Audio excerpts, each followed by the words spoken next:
नमस्कार दोस्तों, आप सभी का स्वागत है आपके अपने YouTube चैनल HVS स्टडीज पे। तो दोस्तों आज हम इस वीडियो में 10th पार्ट डिस्कस कर रहे हैं मिशन NTPC 2020-21 का। तो ये जो सीरीज रहने वाली है ये इंपॉर्टेंट रहेगी आपके एग्जाम के लिए।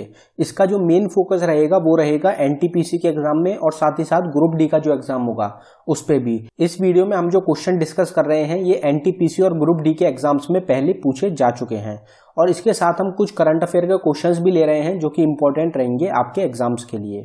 और अगर आपने पहले के जो पार्ट है वो मिस कर दिए हैं तो आपको उसका लिंक जो है वो डिस्क्रिप्शन में मिल जाएगा, आप वहां पे जाके पुराने पार्ट्स भी देख सकते हैं। तो चलिए दोस्तों स्टार्ट कर लेते हैं हम अपनी वीडियो, देखते हैं हमारा पहला क्वेश्चन क्या है।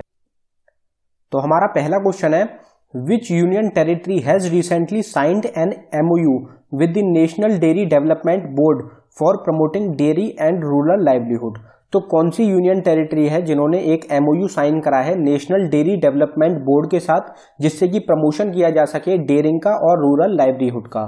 तो हमारा आंसर हो जाएगा लद्दाख। तो लद्दाख जो कि यूनियन टेरिटरी है इंडिया की, उन्होंने एक MOU साइन करा है नेशनल डेयरी डेवलपमेंट बोर्ड के साथ, जिससे कि प्रमोशन करा जा सके जो कि डेयरी प्रोडक्ट्स होते हैं उनका और जो रूरल लाइवलीहुड होता है उनका भी साथ में प्रमोशन करा जा सके। इसके लिए ये जो है MOU साइन करा गया है। तो इसमें आपको नाम याद रखना है दोनों का, एक तो यूनियन टेरिटरी का और एक ऑर्गेनाइजेशन का। तो यूनियन टेरिटरी जो है वो है लद्दाख और ऑर्गेनाइजेशन रहेगी नेशनल डेयरी डेवलपमेंट बोर्ड। इन दोनों के बीच में MOU साइन करा गया है। अगला क्वेश्चन देखते हैं हमारा, which of the following hormone is responsible for stimulating the heart rate in humans.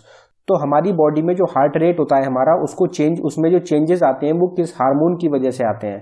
तो हमारा आंसर हो जाएगा थायरोक्सिन। तो थायरोक्सिन हार्मोन जो होता है इसकी वजह से जो हमारा हार्ट रेट होता है वो स्टिमुलेट करता है, उसमें जो चेंजेस आते हैं वो आते हैं थायरोक्सिन हार्मोन की वजह से। तो ये आपको नाम याद रखना है, मोस्ट इंपॉर्टेंट रहेगा। Which state has launched Pathashree Abhijan scheme to repair roads in state. तो कौन सी स्टेट गवर्नमेंट है जिन्होंने पार्टश्री अभिजन स्कीम जो है ये लॉन्च करी है, जिससे कि जो स्टेट की रोड्स हैं उनको रिपेयर करा जा सके। तो हमारा आंसर हो जाएगा वेस्ट बंगाल। तो वेस्ट बंगाल स्टेट जो है इन्होंने अभी हाल ही में एक पार्टश्री अभिजन नाम की एक स्कीम लॉन्च करी है जो कि स्कीम फोकस करेगी रोड्स के रिपेयर के लिए। अब अगर यहाँ पर हम वेस्ट बंगाल की बात करें तो वेस्ट बंगाल स्टेट जो है इसकी कैपिटल होती है कोलकाता, जिसको कि पहले कैलकाटा के नाम से जाना जाता था। करंट चीफ मिनिस्टर जो है वो रहेंगी ममता बनर्जी। गवर्नर कौन है? तो गवर्नर हो जाएंगे जगदीप धनखड़। कुछ इंपॉर्टेंट नेशनल पार्क्स हैं जो कि अक्सर एग्जाम में पूछे जाते हैं वेस्ट बंगाल स्टेट से, तो वो रहेंगे Sundarban national park, Jaldapara national park, Buxar tiger reserve और Mahanadi wild life sanctuary.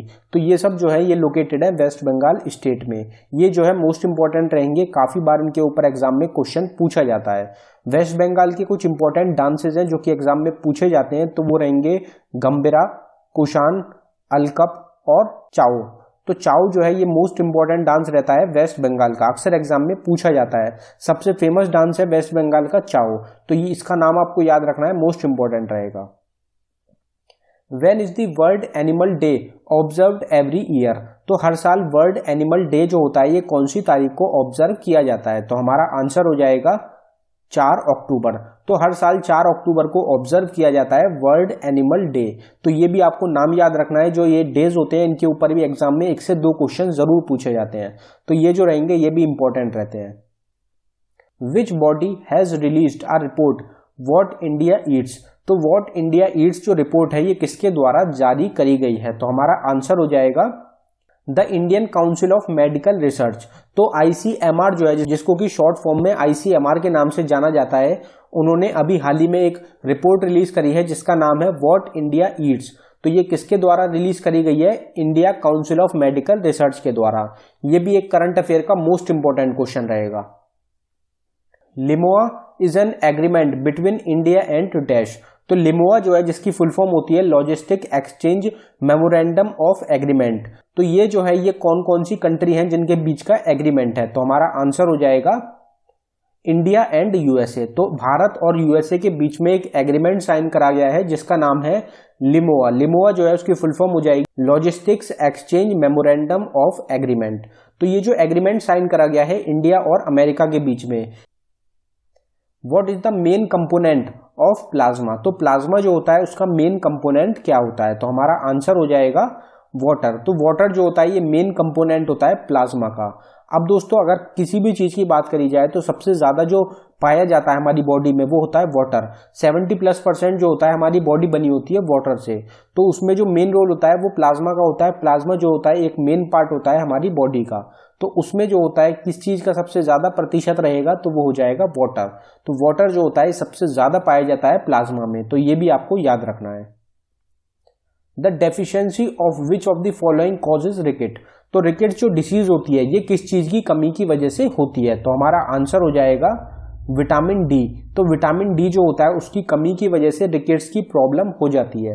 Vitamin D का सबसे बढ़िया सोर्स कौन होता है तो वो होता है सनलाइट। सनलाइट जो होती है सबसे बढ़िया सोर्स होती है विटामिन डी की।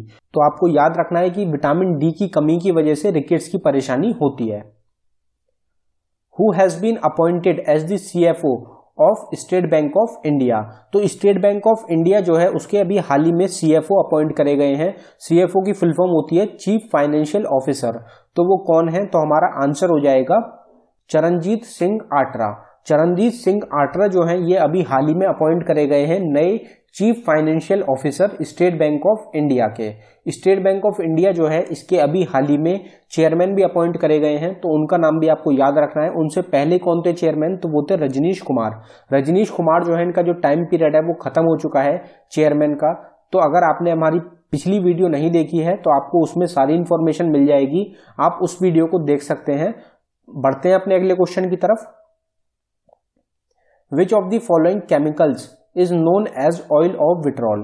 तो ऑयल ऑफ विट्रॉल के नाम से इनमें से किसको केमिकल को जाना जाता है तो हमारा आंसर हो जाएगा सल्फ्यूरिक एसिड। तो सल्फ्यूरिक एसिड जो है ये केमिकल होता है जो कि ऑयल ऑफ विट्रॉल के नाम से भी जाना जाता है। ये क्वेश्चंस भी अक्सर एग्जाम में पूछे जाते हैं। जो नोन नेम्स होते हैं ये भी आपको पता होने चाहिए। अगला क्वेश्चन देखते हैं हमारा। Which of the following compounds is known as wood spirit. तो ये भी जो क्वेश्चन है ये भी इंपॉर्टेंट रहेगा। ये भी नोन नेम्स के ऊपर है। तो कौन सा कंपाउंड है इनमें से जिसको कि वुड स्पिरिट के नाम से भी जाना जाता है तो हमारा आंसर हो जाएगा मिथाइल एल्कोहल। तो मिथाइल एल्कोहल जो होता है इसको वुड स्पिरिट के नाम से भी जाना जाता है। तो ये भी आपको नाम याद रखना है। What is the name of the Navy exercise that held between India and Bangladesh. तो इंडिया और बांग्लादेश के बीच में जो नेवी एक्सरसाइज हुई थी उसका क्या नाम था तो हमारा आंसर हो जाएगा बोंगो सागर। बोंगो सागर जो है ये एक नेवी एक्सरसाइज थी जो कि हुई थी इंडिया और बांग्लादेश के बीच में। तो ये जो एक्सरसाइज होती है इनके जो नाम होते हैं ये आपको याद रखने हैं कि कौन कौन सी कंट्री है जिनके बीच में ये एक्सरसाइज हुई हैं। तो ये भी अक्सर एग्जाम में क्वेश्चन पूछे जाते हैं। करंट अफेयर का मोस्ट इंपॉर्टेंट टॉपिक रहता है। अगला क्वेश्चन देखते हैं हमारा। Which of the following compounds is used for bleaching. तो ब्लीचिंग जो होता है उसमें कौन सा कंपाउंड होता है जिसका यूज किया जाता है तो हमारा आंसर हो जाएगा सोडियम ऑक्सीक्लोराइड। सोडियम ऑक्सीक्लोराइड जो होता है ये कंपाउंड होता है जो कि यूज किया जाता है ब्लीचिंग के लिए। The Sundarban resort forest is located in which neighbouring country. तो सुंदरबन रिजॉर्ट फॉरेस्ट जो है ये इंडिया की कौन सी नेबरिंग कंट्री से लगा हुआ है तो हमारा आंसर हो जाएगा बांग्लादेश। तो बांग्लादेश जो है वहां पे लोकेटेड है सुंदरबन रिजॉर्ट फॉरेस्ट। अब दोस्तों बांग्लादेश जो है वो हमारी जो स्टेट है आसाम उससे अपनी बाउंड्री शेयर करता है और जो सुंदरबन नेशनल पार्क है आसाम का वो भी लोकेटेड है आसाम में। तो जो हमारा आसाम में जो सुंदरबन नेशनल पार्क है उसका ही हिस्सा है सुंदरबन रिजर्व फॉरेस्ट। तो ये जो है कुछ पार्ट जो बांग्लादेश में आता है उसको जाना जाता है सुंदरबन रिजॉर्ट फॉरेस्ट के नाम से। तो ये आपको याद रखना है। Which ministry has launched Ambedkar social innovation and incubation mission, जिसको कि ASIIM के नाम से भी जाना जाता है। तो कौन सी मिनिस्ट्री है जिनके द्वारा Ambedkar social innovation and incubation mission जो है ये लॉन्च करा गया है तो हमारा आंसर हो जाएगा ministry of social justice and empowerment. तो मिनिस्ट्री ऑफ सोशल जस्टिस और एम्पावरमेंट जो है इनके द्वारा लॉन्च करा गया है Ambedkar social innovation and incubation mission को। तो ये भी आपको नाम याद रखना है।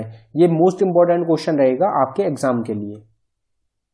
Group of monuments at Hampi is located in which of the following Indian state. तो group of monuments at Hampi जो है ये कहां पे लोकेटेड है, कौन सी स्टेट में है तो हमारा आंसर हो जाएगा कर्नाटका। तो कर्नाटका स्टेट जो है वहां पे लोकेटेड है ग्रुप ऑफ मॉन्यूमेंट्स हम्पी में। अब ये जो है काफी सारे मॉन्यूमेंट्स है इसके अंदर हम्पी में जिसमें कि कुछ टेम्पल्स भी हैं जो कि इंपॉर्टेंट रहते हैं तो इसलिए इसको बोला जाता है ग्रुप ऑफ मॉन्यूमेंट्स। और ये कहाँ पे है, तो ये हम्पी जगह है कर्नाटका में, तो ये आपको नाम याद रखना है। Which railway zone has launched operation my Saheli to ensure the security of women passengers.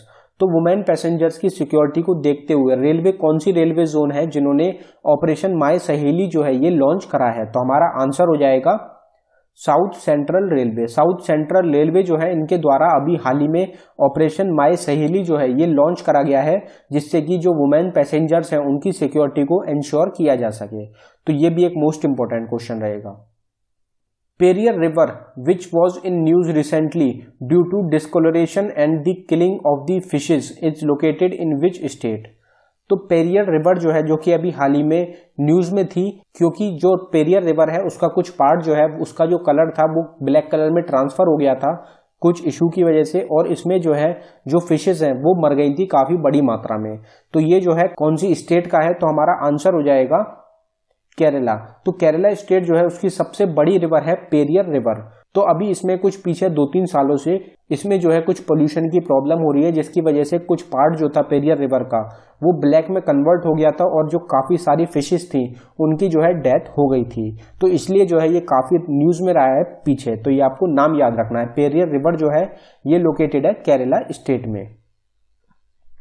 Which is the longest highway tunnel in the world. तो दुनिया का सबसे लंबा टनल जो है वो कौन सा है, तो हमारा आंसर हो जाएगा अटल टनल। तो अटल टनल जो है ये अभी इनॉग्रेट किया गया है प्रधानमंत्री नरेंद्र मोदी के द्वारा, जो कि लोकेटेड है जम्मू एंड कश्मीर में। ये जो टनल है इसकी जो लंबाई है वो रहेगी 9.02 किलोमीटर। ये जो है दुनिया का सबसे बड़ा हाईवे टनल है। तो ये आपको याद रखना है, इंपॉर्टेंट क्वेश्चन रहेगा। Which of the following state government recently launched Atal Aahar Yojana for the construction workers. तो कंस्ट्रक्शन वर्कर्स जो होते हैं, जो मजदूर होते हैं, उनके लिए अटल आहार योजना जो है ये कौन सी स्टेट गवर्नमेंट के द्वारा लॉन्च करी गई है, तो हमारा आंसर हो जाएगा महाराष्ट्र। तो महाराष्ट्र स्टेट गवर्नमेंट जो है इन्होंने अभी हाल ही में एक अटल आहार योजना लॉन्च करी है कंस्ट्रक्शन वर्कर्स के लिए। तो इसमें क्या होगा, जो न्यूट्रिशनल फूड होता है वो जो है 5 रुपए में दिया जाएगा कंस्ट्रक्शन वर्कर्स को। तो ये जो है ये लॉन्च करी गई है महाराष्ट्र गवर्नमेंट के द्वारा। तो ये आपको याद रखना है। Which of the following countries space agency will join ISRO to launch its Venus mission 2025। तो इसरो जो है वो अपना एक मिशन लॉन्च करने जा रहा है, वीनस मिशन, जो कि लॉन्च करेगा 2025 में। तो उसमें कौन सी कंट्री की स्पेस एजेंसी है जो कि उसके साथ काम करेगी, तो हमारा आंसर हो जाएगा फ्रांस। तो फ्रांस की जो स्पेस एजेंसी है वो इसरो के साथ मिलके जो वीनस मिशन है 2025 में इसरो का, उसमें साथ मिलके काम करेंगे। तो ये आपको याद रखना है। अगला क्वेश्चन देखते हैं। How many Guinness world record have been made by Prayagraj Kumbh Mela 2019। तो प्रयागराज कुंभ मेला जो लगा था 2019 में, उसने कितने गिनीज वर्ल्ड रिकॉर्ड बनाए हैं, तो हमारा आंसर हो जाएगा 3।